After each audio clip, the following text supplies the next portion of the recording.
Informasi beserta tim, ada unitnya beliau TP2 P2 TP2 yang sejak tadi pagi ya mendampingi korban. Kemudian yang saya hormati Kasat Reskrim Polres Metro Jakarta Selatan. Dan yang saya hormati dan saya banggakan rekan-rekan media, Bapak dan Ibu, Abang dan Kakak yang sudah bekerja keras menunggu. Mohon maaf ada keterlambatan. Izinkanlah kami dari Polres Metro Jakarta Selatan menyampaikan perkembangan terkini penanganan kasus kekerasan dalam rumah tangga yang dialami korban Saudari L atau Saudari LK yang diduga dilakukan oleh suaminya, yaitu Saudara MR alias Saudara RB. Saudara RB atau Saudara MR ini telah kami lakukan penahanan kemarin berdasarkan bukti yang cukup. Pasal yang kami persangkakan berdasarkan peristiwa hukum yang kami kumpulkan, berdasarkan bukti yang cukup yang kami kumpulkan adalah pasal 44 ayat 1 Undang-Undang Nomor 23 Tahun 2004 tentang penghapusan kekerasan dalam rumah tangga. Tersangka RB diduga melakukan kekerasan fisik dalam lingkup rumah tangga terhadap istrinya, Saudari L alias LK. Sehingga Saudari L alias LK terhalang kegiatannya, aktivitas sehari-harinya selama beberapa hari. Kejadian tanggal 28 September jam 1:01:51 dini hari dan juga jam 9:47 WIB pada tanggal 28 Desember. Akibat dari perbuatan kekerasan fisik yang dilakukan oleh tersangka RB menyebabkan ada luka lebam di tangan kanannya Saudari L, kemudian di siku kirinya juga luka, dan juga di leher. Karena perbuatan yang dilakukan oleh tersangka RB adalah mendorong korban hingga jatuh, kemudian menyeret korban dengan kedua tangannya, kemudian menjatuhkan korban ke kasur, dan yang terakhir adalah mencekik korban dengan kedua tangannya. Sehingga keesokan harinya tanggal 29 sampai dengan tanggal 3 Saudari L dirawat di rumah sakit dan terhalang aktivitas kegiatan sehari-harinya selama kurang lebih 6 hari. Berdasarkan bukti yang cukup tersebut, kemarin kami melakukan penahanan. Kemudian rekan-rekan juga sudah kami lakukan press release. Dan tadi malam setelah press release selesai, Saudari L datang ke Polres Metro Jakarta Selatan. Kemudian secara tertulis menyampaikan surat permohonan pencabutan laporan polisi dan surat permohonan untuk dilakukan restoratif justice atau keadilan restorasi. Kemudian kami juga telah menerima surat permohonan penangguhan penahanan dari kuasa hukum tersangka RB, dan juga kami sudah menerima surat permohonan penangguhan penahanan dari keluarga tersangka, dalam hal ini korban, juga mengajukan permohonan penangguhan penahanan. Perlu kami jelaskan bahwa permohonan restoratif justice sudah kami lakukan sejak kami terima surat permohonan itu dari korban dan kuasa hukumnya. Jadi sejak tadi malam sudah berlangsung proses restoratif justice. berdasarkan Perpol nomor 8 tahun 2021 tentang penanganan tindak pidana berdasarkan keadilan restorasi, maka kami harus melakukan proses pemenuhan persyaratan material dan juga persyaratan formil agar restoratif justice itu bisa tuntas. Perkembangan proses restoratif justice juga melibatkan dari TP2 P2A dari Dinas Perempuan di provinsi. Beliau melakukan pendampingan terhadap korban. Kemudian dilakukan asesmen secara langsung oleh penyidik didampingi beliau. Yang kami dapatkan bahwa tidak ada tekanan, bahwa korban mencabut laporannya atau bermohon restoratif justice ini tanpa tekanan. Namun dalam proses pemenuhan restoratif justice itu masih ada beberapa persyaratan formil dan material yang belum terpenuhi. Sehingga setelah ini proses restoratif justice masih akan terus kami lakukan. Walaupun demikian, permohonan penangguhan penahanan dari istri tersangka dalam hari ini korban dan juga permohonan penangguhan penahanan dari penasihat hukum tersangka kami kabulkan. Sehingga nanti setelah ini kami akan melakukan penangguhan penahanan, proses penangguhan penahanan. Ada kewajiban berdasarkan pasal 31 ayat 1 KUHP yang harus dilakukan oleh tersangka yang dikabulkan permohonan penangguhan penahanannya, yaitu wajib lapor. Jadi tersangka RB nanti setelah ditangguhkan tetap harus melakukan kewajibannya untuk wajib lapor, dan proses penyidikannya masih berlangsung. Di samping proses restoratif justice juga masih berlangsung. Kenapa proses restoratif justice masih berlangsung? Kami ulangi lagi, karena persyaratan material dan persyaratan formil dari proses restoratif justice belum terpenuhi. Kemudian pada kesempatan yang baik ini tentunya kami ingin memberikan himbauan kepada masyarakat bahwa kita harus kembali kepada tujuan hukum, yaitu adanya keadilan, kemanfaatan, dan kepastian hukum. Penegakan hukum yang kami lakukan sesuai asas dan tujuan dari Undang-Undang Nomor 23 Tahun 2004 tentang penghapusan kekerasan dalam rumah tangga.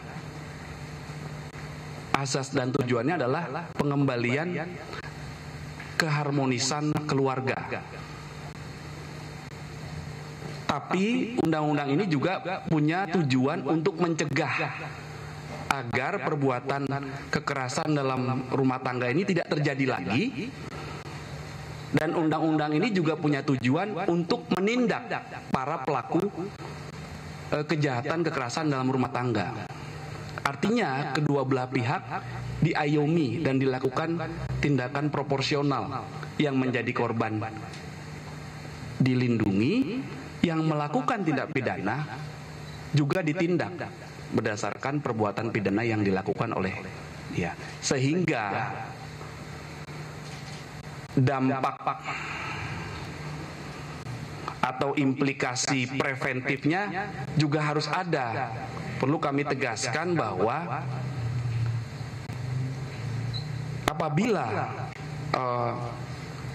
orang melakukan, siapapun yang melakukan tindak pidana kekerasan dalam rumah tangga dan dilaporkan kepada pihak kepolisian, itu pasti akan diproses sesuai dengan peraturan dan ketentuan undang-undang yang berlaku. Sehingga kami sampaikan, bagi yang belum melakukan tindak pidana kekerasan rumah tangga, mohon hati-hati. Sehingga apabila kita melakukan tindak pidana kekerasan dalam rumah tangga, itu dapat dipidana berdasarkan pasal pidana yang diatur di Undang-Undang Nomor 23 Tahun 2004 tentang penghapusan kekerasan dalam rumah tangga. Ini perlu kami sampaikan agar pencegahan kejahatan itu terjadi. Dalam lingkup rumah tangga, apakah kepala keluarga yang melakukan kepada anggota keluarga, kepada asisten rumah tangga dalam lingkup rumah tangga, ini ada sanksinya. Nah, inilah dampak implikasi preventif ini harus kami sampaikan. Di sisi lain ada juga kepentingan negara untuk menuntut bagi siapapun yang melakukan kekerasan dalam rumah tangga. Kemudian yang selanjutnya kami mengaturkan terima kasih kepada Ibu Tuti Kusumawati beserta tim dari Dinas PPAPP Provinsi DKI Jakarta yang telah membantu kami dalam mekanisme restoratif justice. Dan perlu rekan-rekan ketahui bahwa keadilan restorasi atau restoratif justice ini harus murni inisiasi dari kedua belah pihak, yaitu pihak korban dan pihak pelaku.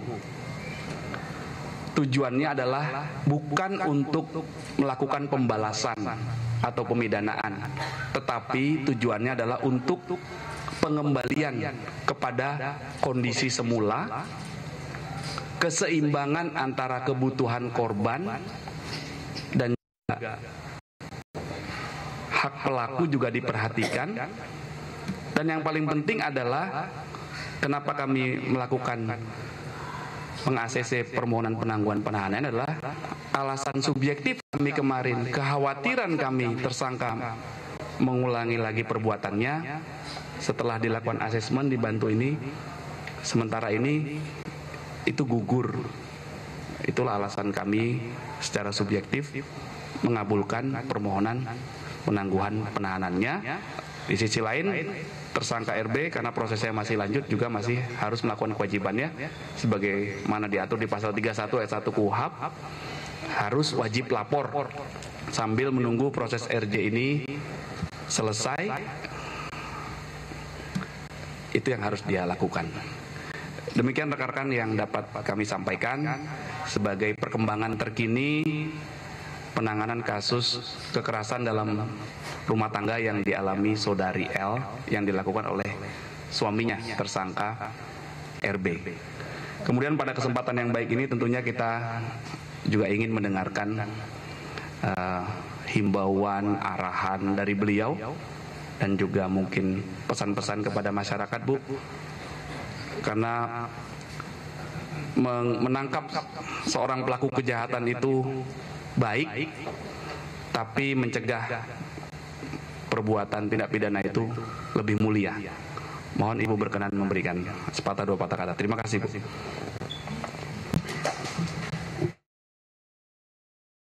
Terima kasih Pak Kapolres. Bismillahirrahmanirrahim. Assalamualaikum warahmatullahi wabarakatuh. Selamat malam, salam sejahtera untuk kita semuanya, Pak Kapolres, Pak Kasat, dan juga Bapak Ibu, teman-teman sekalian media yang saya hormati. Pada malam hari ini kami dari Dinas Pemberdayaan Perlindungan Anak dan Pengendalian Penduduk Provinsi DKI Jakarta hadir memenuhi undangan di sini untuk bersama-sama menyampaikan pesan-pesan kepada masyarakat. Artinya hal yang sekarang ini kita hadapi tentu menjadi hal yang sudah sangat luas liputan medianya, Pak Kapolres, kita semua menyadari itu.